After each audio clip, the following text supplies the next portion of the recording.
Bonjour, family. Jack Reacher. We are on page 371, chapter 24. It was over 400 miles back to the Margrove station house. I drove all of them as fast as I dared. I needed to see Finlay, needed to lay out a brand new theory for him. I slotted the old Cadillac into a space right next to Teal's brand new model, went inside and nodded to the desk guy. He nodded back. "Finlay here?" I asked him. "In back," he told me. "The mayor's with him." I skirted the reception counter and ran through the squad room to the Rosewood office. Finlay was in there with Teal. Finlay had bad news for me. I could see it in the slope of his shoulders. Teal looked at me, surprised.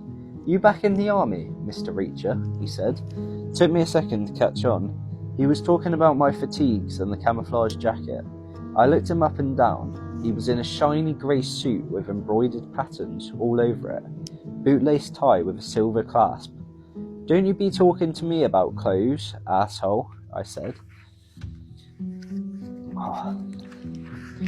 He looked down at himself in surprise, brushed off a speck that hadn't been there, glared up at me.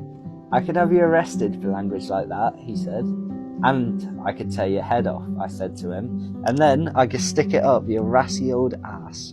We stood and glared at each other for what seemed like a long time. Teal gripped his heavy cane like he wanted to raise it up and hit me with it. I could see his hand tightening around it and his glance darting towards my head.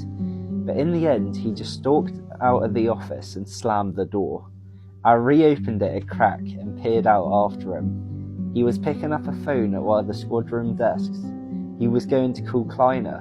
He was going to ask him what the hell he was going to do something about me.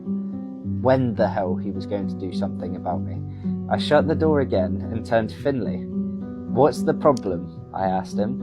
"Serious shit," he said. "But did you get a look in the truck?" "I'll get to that in a minute," I said. "What's the problem here?"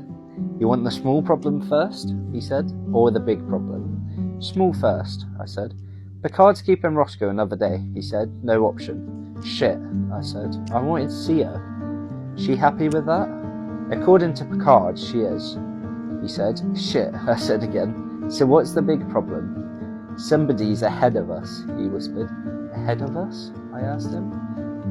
"What do you... Your brother's list," he said. "The initials and the note about Sherman Stoller's garage. First thing is, there's a telex in from the Atlanta PD this morning. Stoller's house burned down in the night, out by the golf course where you went with Roscoe. Totally destroyed, garage and all, torched. Somebody threw gasoline all over the place." "Christ," I said. "What about Judy?" "Neighbour says she bailed out Tuesday night," he said. "Right after you spoke to her. Hasn't been back. The house was empty." I nodded. "Judy's a smart woman," I said, "but that doesn't put them ahead of us. We already saw the inside of the garage. If they were trying to hide something, they were too late. Nothing to hide anyway, right? The initials," he said, "the colleagues. I identified the Princeton guy this morning. WB was Walter Bartholomew, professor. He was killed last night outside his house." "Shit," I said. "Killed how?" "Stabbed," he said. "Jersey police are calling it a mugging, but we know better than that, right? Any more good news?" I asked him. He shook his head. "Gets worse," he said. "Bartholomew knew something. They got to him before he could talk to us. They're ahead of us, Reacher." "He knew something?" I said. "What?" "Dunno," Finlay said. "When I called the number, I got some research assistant guy. Works for Bartholomew. Seems Bartholomew was excited about something. Stayed at his office late last night working. The assistant guy was ferrying him all kinds of old material. Bartholomew was checking it through late on. He packed up, emailed Joe's computer and went home. He ran into the mugger, and that was that." "What did the email say?" I asked him. "It said stand by for a call in the morning," he told me. "The assistant guy said it felt like Bartholomew had hit on something important." "Shit," I said again. "What about the New York initials, KK?" Don't know yet, he said. I'm guessing it's another professor, if they haven't gotten to him yet. Okay, I said. I'm going to New York to find him. Why the panic? Finley asked. Was there a problem with the truck? There was one major problem, I said. The truck was empty. There was silence in the office for a long moment. It was going back empty, Finley said. I got a look inside just after I called you, I said. It was empty, nothing in it at all, just fresh air. Christ, he said. He looked upset. He couldn't believe it. He'd admired Roscoe's distribution theory. He'd congratulated her, shook her hand. The menorah shape.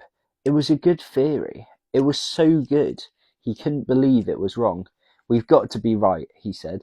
It makes so much sense. Think of what Roscoe said. Think of the map. Think of Gray's figures. It all fits together. It's so obvious. I can just about feel it. I can just about see it. It's a traffic flow. It can't be anything else. I've been over it so many times. Roscoe was right, I agreed. And everything you just said is right. The menorah shape is right. Margrave is the centre. It's a traffic flow.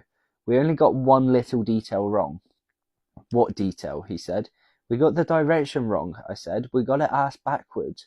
The flow goes exactly the opposite direction. Same shape, but it's flowing down here, not out of here. He nodded. He saw it. So they're not loading up here, he said. So they're not loading up here, he said. They're unloading here. Oh, okay, yeah, sorry, I'm just being weird. They're unloading here. They're not dispensing the stockpile. They're building up a stockpile right here in Margrave. But a stockpile of what? You're certain they're not printing money somewhere and bringing it down here? I shook my head. Doesn't make any sense. I said, Molly said there's no printing going on in the States. Joe stopped it. So what are they bringing down here? He said. We need to figure that out. But we know it adds up to about a ton a week. And we know it fits into air conditioner boxes. We do? Finley said. That's what changed last year, I said. Before last September, they were smuggling it out of the country. That's what Sherman Stoller was doing. The air conditioner runs weren't a decoy operation. They were the actual operation itself. They were exporting something boxed up in air conditioner cartons. Sherman Stoller was driving them down to Florida every day to meet a boat. That's why he got so uptight when he was flagged down for speeding. That's why the fancy lawyer came running over. Not because he was on his way to load up, but because he was on his way to unload. That sounds crazy. Alright, we'll finish it there. Page 376. So, good night, everyone. Halfway through the week done. Yes. So, yeah, see you tomorrow.